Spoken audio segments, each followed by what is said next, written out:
Morning guys, welcome to a new blog. ಇವತ್ತು ನಾವು morning KTM service ಕೊಡೋಕೆ ಬಂದಿದ್ದೀವಿ. RC390 ನಾನು ಮತ್ತು ನಮ್ಮ ಕಸಿಸ್ ಬ್ರೋ ಬಂದಿದ್ದೀವಿ KTM ಶೋರೂಮ್ಗೆ. ಸೊ ನಮ್ಮದು ಇವತ್ತು KTM ಸರ್ವಿಸ್ ಡ್ಯೂ ಆಗಿತ್ತು. KTM ಸರ್ವಿಸ್ ಡ್ಯೂ ಆಗಿತ್ತು. ಅವನು ಅಂಡ್ರು ಬೇರೆ ಹಾಕಿಲ್ಲ ಕಣ, ಪಂಚ್ ಡೈಲಾಗ್ ಹೇಳ್ಬಿಟ್ಟು ಹೋಗ್ತಾ ಇದ್ದಾನೆ. ಸೊ ಗೈಸ್, ಇವಾಗ ಎಷ್ಟು ನಾವು RCಗೆ ಬಿಟ್ಟು ಹೋಗ್ತಾ ಇದ್ದೀವಿ ಮನೆಗೆ. ಫುಲ್ಲು RCಗೆ ಸರ್ವಿಸ್ ಎಲ್ಲ ಹೇಳಿದ್ದೀವಿ, ಏನು ಅಂತ ಕೊಟ್ಟಿದ್ದಾರೆ ದೊಡ್ಡ ಲಿಸ್ಟು. ಎಕ್ಸ್ಪೆಕ್ಟೆಡ್ ಸರ್ವಿಸ್,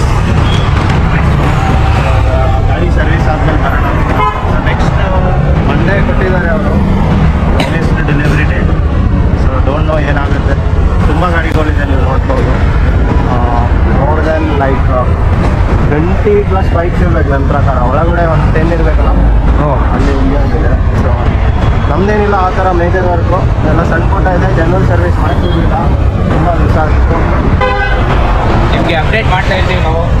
ಡೇಟ್ ಏನಿಲ್ಲ, ನಾವು ಕಾಲ್ ಮಾಡಿದ್ದೇವೆ ಇನ್ ಕೇಸ್ ಏನು ಬೇರೆ ಚೇಂಜಸ್ ಇದ್ದರೆ. ಸೊ ಅವ್ರು ನೋಡ್ಕೊಳ್ಳೋಲ್ಲ.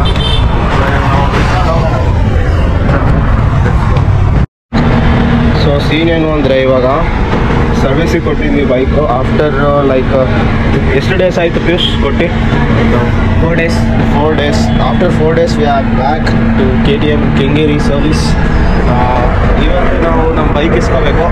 ಸೊ ಇಸ್ಕೊಳ್ಳೋ ಮುಂಚೆ ಒಂದು ಟೆಸ್ಟ್ ಡ್ರೈವ್ ಮಾಡೋಣ. ತಿರ್ಗಾ ಏನಾದರೂ ಇಶ್ಯೂಸ್ ಫೇಸ್ ಮಾಡಿದ್ರೆ ಇವ್ರಿಗೆ ಹೇಳಿ ಕ್ಲಿಯರ್ ಮಾಡಿಸ್ತೀವಿ. ಅವಾಗವರೆಗೂ ಪಿಯೂಷ್ ಕಂಟಿನ್ಯೂ ಮಾಡ್ತಾರೆ. ನನ್ನ ಬೈಕ್ ಕಾಣಿಸ್ತಾ ಇಲ್ಲ, ನಾನು ಕೇಳ್ತೀನಿ ಅವ್ರನ್ನ ಏನು ಅಂತ. ಸೊ ಗೈಸ್, ಇವಾಗ ನಮಗೆ ನಮ್ಮದು ಬೈಕ್ ಸಿಕ್ಕಿದೆ ನೋಡಿ. ಅಲ್ಲಿ ಕಸಿಸ್ ಬ್ರೋ ನಮ್ಮದು ಬೈಕ್ ತರ್ತಿದ್ದಾರೆ.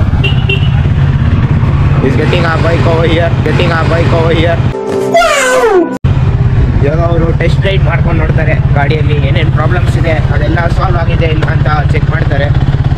ಗಾಡಿ ಅಂತೂ ಚೆನ್ನಾಗಿ ಕ್ಲೀನ್ ಕಾಣಿಸ್ತಿದೆ, ಆದರೆ ಒಂದ್ಸತಿ ಓಡಿಸೋಣ ಅಂತ ಕಳಿಸ್ಬಿಡೋದು ಇದು.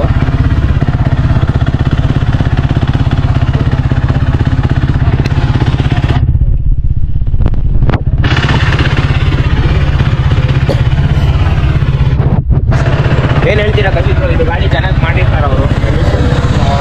ಸರ್ವಿಸ್ ಮಾಡಿರಬೇಕು. ಪೆಂಡಿಂಗ್ ಪಾಯಿಂಟ್ಸ್ ಏನು ಹೇಳಿದೆ ಅದು ಕ್ಲಿಯರಾಗಿ ಕಾಣಿಸ್ತಾ ಇಲ್ಲ. ಬಿಫೋರ್ ನಾನು ಕೂಲೆಂಟ್ ಟ್ಯಾಂಕ್ ಅಂತ ಹೇಳಿದೆ, ನೀವು ನೋಡ್ಬೋದು ಇಲ್ಲಿ ಕೂಲೆಂಟ್ ಟ್ಯಾಂಕು ನಮ್ಮದು ನಾಚ್ ಆಗಿದೆ ಇದು ಈ ಕಡೆ.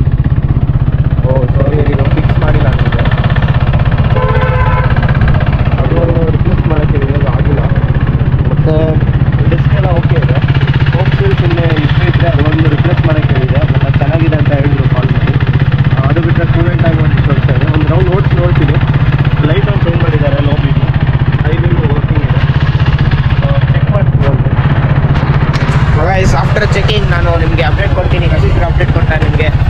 ಫೀಲ್ ಆಯಿತು ಜಾಗ.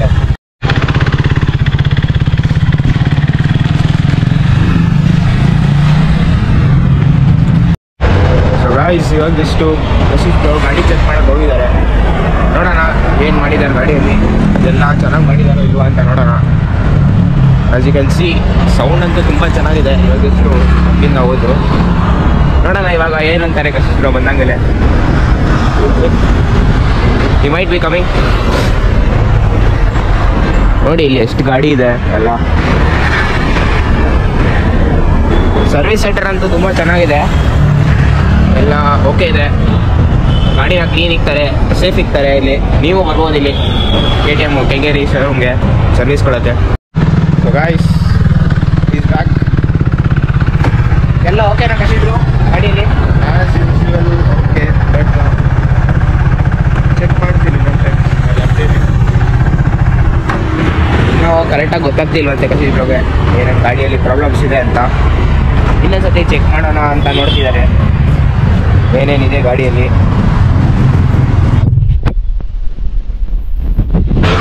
ಅವರು ಕೂಲೆಂಟ್ ಚೇಂಜ್ ಮಾಡಿದ್ರ? ಕೂಲೆಂಟು ಚೇಂಜ್ ಆಗಿಲ್ಲ, ಲೈಕ್ ಟಾಪಪ್ಪು ಆಗಿಲ್ಲ.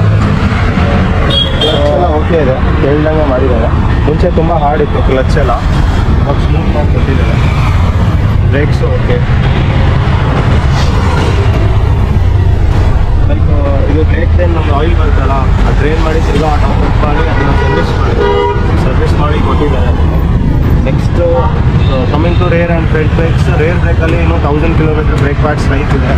ಆಫ್ಟರ್ 600 ಕಿಲೋಮೀಟರ್ಸ್ ಹೊಸ ಬ್ರೇಕ್ ಪ್ಯಾಡ್ಸ್ ಹಾಕೋಣ. ಆ್ಯಂಡ್ ಫ್ರಂಟ್ ಬ್ರೇಕು ಹೊಸದೇ ಇದೆ, ಸೆರಾಮಿಕ್ಕು EBC ಬ್ರೇಕ್ ಪ್ಯಾಡ್ಸ್ ಹಾಕ್ಸಿದ್ದೀನಿ. ಏರ್ ಫಿಲ್ಟರ್ಗೆ ಒಂದು ಇಶ್ಯೂ ಹೇಳಿದೆ, ಅದನ್ನು ಓಕೆ ಇದೆ. ಮೇನ್ ಥಿಂಗ್ ನಮ್ಮದು ಕನ್ಸೋಲಲ್ಲಿ ಟೈಮಿಂಗ್ಸ್ ಎಲ್ಲ ಕರೆಕ್ಟಾಗಿ ತೋರಿಸ್ತಾ ಇರಲಿಲ್ಲ, ಅದೊಂದು ಸೆಟಪ್ ಮಾಡಿಸಿದ್ದೀನಿ. ಆ್ಯಂಡ್ ನಂಗೆ ಅನಿಸ್ತಾ ಇದೆ ಕೂಲೆಂಟ್ ಟ್ಯಾಂಕ್ ಚೇಂಜ್ ಮಾಡಿದ್ದೀನಿ. ಕೂಲೆಂಟ್ ಟ್ಯಾಂಕ್ ಇಶ್ಯೂ ಏನೂ ಇಲ್ಲ, ಇದು ಟಾಪಪ್ಪು ಮಾಡಿಲ್ಲ. ಇನ್ನೊಂದು ಇಲ್ಲಿ ಒಂದು ಔಟ್ಲೆಟ್ ಪೈಪ್ ಬರುತ್ತೆ ನಮಗೆ, ಕೂಲೆಂಟ್ ಇನ್ ಕೇಸ್ ಜಾಸ್ತಿ ಆದರೆ ಓವರ್ಫ್ಲೋ ಆಗಬಾರ್ದು ಅಂತ ಔಟ್ಲೆಟ್ ಪೈಪ್ ಕೊಟ್ಟಿರ್ತಾರೆ. ಸೊ ಆ ಔಟ್ಲೆಟ್ ಪೈಪ್ ಏನಿದೆ ಕಟ್ಟಾಗಿಬಿಟ್ಟಿದೆ. ಲಾಸ್ಟ್ ಟೈಮ್ ಹೊಸದು ಹಾಕ್ಕೊಳ್ಳಿ ಅಂತ ಹೇಳಿದ್ರು, ಮಾಡಿಲ್ಲ. ಏನು ಸೊ ಇನ್ನು ಗಾಡಿಯಲ್ಲಿ ಏನೇನು ಚೇಂಜಸ್ ಬರಬೇಕು ಅಂತ ಅಂತೀರಾ ನೀವು? ಚೇಂಜಸ್ ಏನೂ ಇಲ್ಲ. Like this is a general service thing. So after certain kilometres ಆದಮೇಲೆ ನಾವು ಸರ್ವಿಸ್ ಮಾಡಿಸ್ಬೇಕು ಅಂತ ಇರುತ್ತೆ. But soon after service we have to like ಪ್ರಾಪರಾಗಿ ನಾವು ಜೆನ್ಯೂನಾಗಿ ಇದು ಮಾಡಬೇಕು. And service apart from service ಏನಾದರೂ ಇಶ್ಯೂಸ್ ಇದ್ದರೆ ನಾವು ಏನಂದರೆ ಇನ್ಸ್ಟ್ರಕ್ಷನ್ ಎಲ್ಲ ಓಕೆ ಇದೆ ಗಾಡಿದು. ಸೊ ಅವ್ರು ಹೇಳ್ತಿರೋದು ಎಲ್ಲ ಓಕೆ ಇದೆ. ಇವಾಗ ಜನರಲ್ ಸರ್ವಿಸಲ್ಲಿ ಅಷ್ಟೇನು ಚೇಂಜಸ್ ಮಾಡಲ್ಲ. ಇವಾಗ ಆಫ್ಟರ್ ಒಂದು 1000 ಕಿಲೋಮೀಟರ್ ಒಬ್ಬರು ಲೈಕ್ ನಾವು ಸರ್ವಿಸಲ್ಲಿ ಅವ್ರ ಹತ್ರ ಹೇಳಿದರೆ ಇದು ಈ ಸ್ಪೇಸ್ ನಮಗೆ ಬೇಡ, ಈ ರಿಪ್ಲೇಸ್ ಮಾಡಿ ಅಂತ ಹೇಳಿದರೆ ಅದನ್ನು ಮಾಡಿಕೊಡ್ತಾರೆ. ಬಟ್ ಅದಕ್ಕೆ ಅವ್ರು ಅಡಿಷ್ನಲ್ ಲೇಬರ್ ಚಾರ್ಜಸ್ ಹಾಕ್ತಾರೆ. ಸರ್ವಿಸ್ಗೆ ಅಂತ ಎಷ್ಟು ಚಾರ್ಜಸ್ ಇರುತ್ತೆ, ಲೇಬರ್ ಚಾರ್ಜಸ್ ಪಾರ್ಟ್ಸ್ ರಿಪ್ಲೇಸ್ಮೆಂಟ್ಗೆ ಎಲ್ಲದಕ್ಕೂ ಬೇರೆ ಬೇರೆ ಇರುತ್ತೆ. ಸೊ ಏನು ಇಶ್ಯೂಸ್ ಇದ್ದರೆ ನೀವು ಸರ್ವಿಸ್ ಟೈಮಲ್ಲೇ ಮಾಡಿಸ್ಬೋದು, ಇಲ್ಲಾಂದರೆ ಬೇರೆ ಟೈಮ್ ಫ್ರೀ ಇದ್ದಾಗೂ ಮಾಡಿಸ್ಬೋದು. ಸೊ ಇವಾಗ ಒಂದು ನೆಕ್ಸ್ಟ್ ಸರ್ವಿಸ್ 6 ಕಿಲೋಮೀಟರ್ಸ್ ಆಗಿರ್ಬೋದು. ನೆಕ್ಸ್ಟ್ ಒಂದು ನಾನು ಅರೌಂಡ್ 4,400 ಮಾಡಿಸ್ಬಿಡ್ತೀನಿ. 4,000 ಮ್ಯಾಕ್ಸ್. ಇವಾಗ ನಮ್ಮದು ನೆಕ್ಸ್ಟ್ ಸರ್ವಿಸ್ ಆಫ್ಟರ್ 4000 ಕಿಲೋಮೀಟರ್ಸ್ ಸಿಗುತ್ತೆ. Welcome back. ನಮ್ಮ ರಿಕ್ವೈರ್ಮೆಂಟ್ ಪ್ರಕಾರ ಹೊಸ ಕೂಲೆಂಟ್ ಟ್ಯಾಂಕ್ ಹಾಕ್ಸ್ಕೊಂಡಿದ್ದೀವಿ. ಹೊಸ ಕೂಲೆಂಟ್ ಇದು ಟಾಪಪ್ ಆಗಿದೆ. ಇಲ್ಲಿ ಕ್ಲೀನಿಂಗ್ ಅಷ್ಟೊಂದು ಎಫಿಕ್ಟಿವ್ ಅನಿಸಿಲ್ಲ. ಆ್ಯಂಡ್ ಜನರಲ್ ಸರ್ವಿಸ್ ಆಯಿತು, ಅಡಿಷ್ನಲ್ ಸ್ವಲ್ಪ ಆಕ್ಸೆಸರೀಸ್ ಹಾಕ್ಸಿದ್ದೀವಿ. Almost our bill goes to 6,000 ಎಲ್ಲಪ್ಪ bill 6,202 rupees. Not bad, but every time ಹಿಂಗೆ ಹಾಕ್ಸ್ತಾ ಇರುತ್ತೆ. ಇವಾಗ ನಾನು ಪೀಸ್ ಮನೆಗೆ ಹೋಗ್ತೀನಿ, ನೆಕ್ಸ್ಟ್ ಏನೂ ಇಲ್ಲ. 5,000 ಆಗೋವರೆಗೂ ಆಯಿಲ್ ಚೇಂಜ್ ಸರ್ವಿಸ್ ಎಲ್ಲ ಕೇಳೋಂಗಿಲ್ಲ. ಡಿಕ್ಕಿಯಲ್ಲಿ ಹಾಕಿದೆ ಹೋಗ್ತಾ ಇರೋದು. ಸೊ ಗಾಯ್ಸ್, ಇವಾಗ ಎಷ್ಟು ಕಶಿಶ್ ಬ್ರೋ ನಮಗೆ ಜ್ಯೂಸ್ ಕೊಡ್ತಿದ್ದಾರೆ. ಯಾಕಂದರೆ ಅವರು ನಮಗೆ ನನ್ನ ಜೊತೆ ಒಂದು ಬೆಟ್ ಕಟ್ಟಿದ್ರು. ಇಫ್ ಆರ್ ಸಿ ಇದು ಸರ್ವಿಸ್ ಮೋರ್ ದೆನ್ 6,000 ಇದ್ದರೆ ಅವ್ರು ನಮಗೆ ಟ್ರೀಟ್ ಮಾಡಿಸ್ತಾರೆ ಅಂತ. ಇಫ್ ಬಿಲೋ 6,000 ಇದ್ದರೆ ನಾನು ಅವ್ರಿಗೆ ಕೊಡಿಸ್ತೀನಿ ಅಂತ.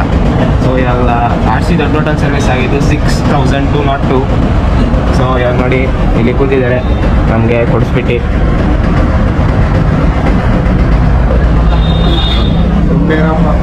ಒಂದು ಲಾಸಲ್ಲಿ ಹೋಗಿದ್ದಾರೆ. ಇವಾಗ ನಮಗೆ ಮಜಾ ಬಿಡಿ, ನಮಗೆ ಜ್ಯೂಸ್ ಎಲ್ಲ ಸಿಕ್ತು, ನನಗೂ ಸಿಕ್ತು. ಯಾವುದು ಇದು? ನಮ್ಮದು ಕಿಟ್ ಕ್ಯಾಟು, ಅವ್ರದ್ದು ಮ್ಯಾಂಗೋ ಡ್ರೈ ಫ್ರೂಟ್ಸಾ. ಸೊ ಗೈಸ್ ತಿಂದ್ಬಿಟ್ಟು ಕುಡಿದ್ಬಿಟ್ಟು ನಿಮ್ಮ ಜೊತೆ ಮಾತಾಡ್ತೀವಿ.